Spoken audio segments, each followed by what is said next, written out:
Hey, what's going on, guys? Today we're going to be talking about the wild egg mechanic in Monster Crown. Now, for those of you who don't know, wild eggs are an extremely interesting mechanic in which you have a random chance at finding an egg on the ground and you can grab it. These eggs can contain pretty much every monster in the game and will feature a crossbreed version of that monster.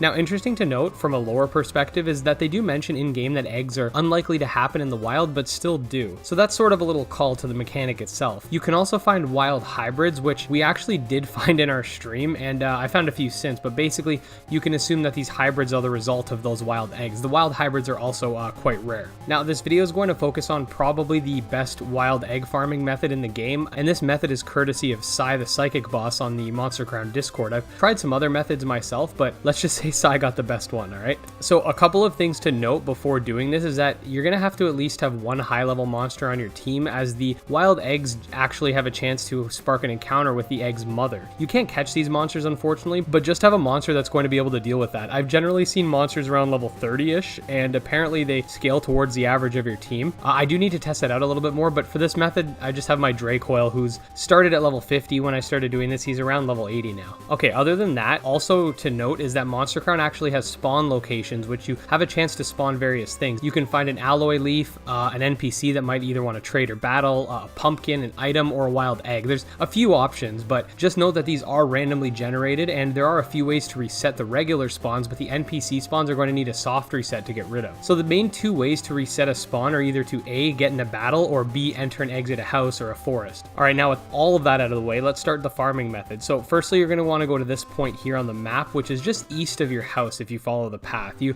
are going to need the raft to do the full method, so make sure you've already unlocked that. So when you get here, you might see this item spawn here on the left, and then just follow the path I'm taking. There will be two potential spawns on the left here at the cross and one on the right. You can go down here, grab a pact. It's pretty much been a pact every time. I'm pretty sure that's like, it has to be a pact, but every time you make a soft reset, it'll appear, so you can feel free to grab that. So these are like the focal point spawns of the first area of this method. I'm going to show you two different ways you can go about doing this, but at the end of the day, it's really up to you which way you want to farm.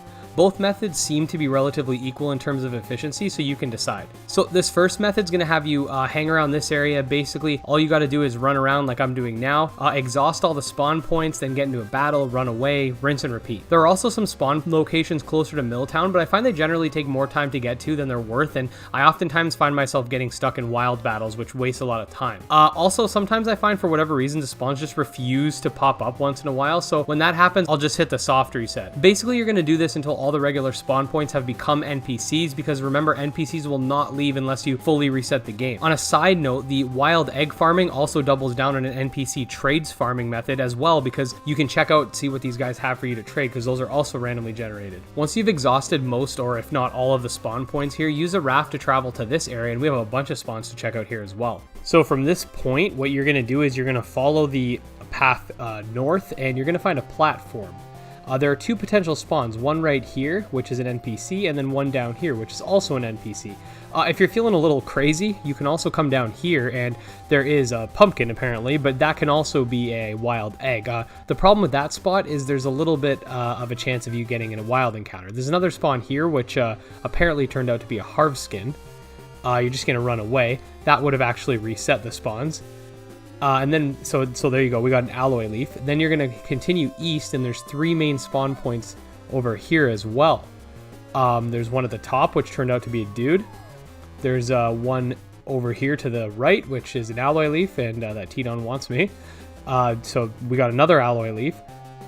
And then you're going to continue down. Like I said, all of these can potentially be wild eggs. You're basically just going to continue this pattern in a counterclockwise circle. It basically just takes you back to where you were. See how we're on the platform? So I'm going to get in this encounter, and it's going to allow me to reset. And then we just rinse and repeat. You just keep doing that over and over again until you find wild eggs. It's pretty simple, but it gets the job done.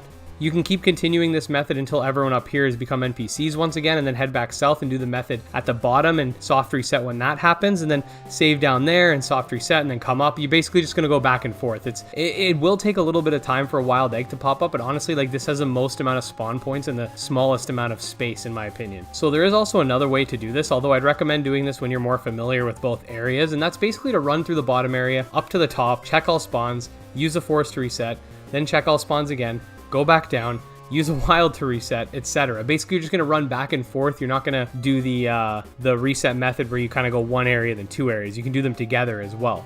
It might be less efficient slightly, but I find it's better for my sanity. One thing to note is that when an area is almost filled with NPCs, you also start to lose efficiency as the spawn pool becomes smaller. So just keep that in mind. For the bottom area, I usually wait until there's about 1 or 2 spawns left before I leave, and same goes for the upper area. So like I've stated previously, once you get an egg, be prepared to fight the mom. You unfortunately can't catch the mom, but once you defeat her, you will get the egg. Sometimes you won't have to fight, it's just random. So yeah, guys, I thought I'd show you some of my catches so far just doing this method. Honestly, the amount of time it takes to get an egg can vastly change. I've gotten an egg right away. It's taken me 20 minutes to get an egg. It's all completely random, so I can't really give you an exact time frame, but in terms of sheer spawns, I find this is the best spot. Like I said before, this method was created by Sai. I've linked their Twitter and DeviantArt in the descriptions if you want to check them out. I kind of messed around with it and sort of changed it a little bit, but ultimately this video was made possible by Sai's method, so thank you. With all that being said, if you guys did enjoy the video, make sure to like and subscribe.